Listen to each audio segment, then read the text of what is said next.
The triumph arch of the ancient temple of Bel in Palmyra, blown up by ISIS, now recreated and unveiled on London's Trafalgar Square. The triumphal arch of Palmyra. London Mayor Boris Johnson called this effort defiance against terrorism.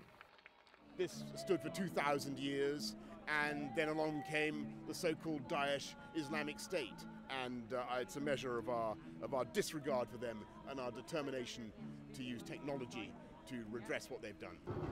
Palmyra was one of the most well-known and most visited ancient sites in Syria until ISIS overran the area in 2015.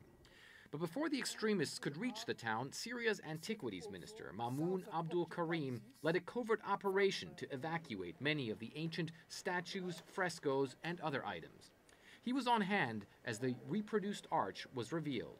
This ark is an act of symbol. It's something symbol for us of the solidarity from the London, from the England. The effort to recreate the Triumph Arch was spearheaded by the Institute for Digital Archaeology, using 3D printing technology to make it look and feel almost like the original. I was standing on the square with a couple of folks from Syria who knew the Palmyra site very well, and as soon as that keystone went into place, they put their hands to their hearts and they gasped. Those behind this project say they believe that this technology could also be used to recreate other ancient artifacts destroyed by terror groups like ISIS. There's also critics who say that no matter how good the replica is, it can never replace an original. The replica will not be placed at the historic site. Instead, it will be displayed at a traffic circle where ISIS beheaded the custodian of Palmyra's museum, Khalid al-Assad. This ark, it's new technology.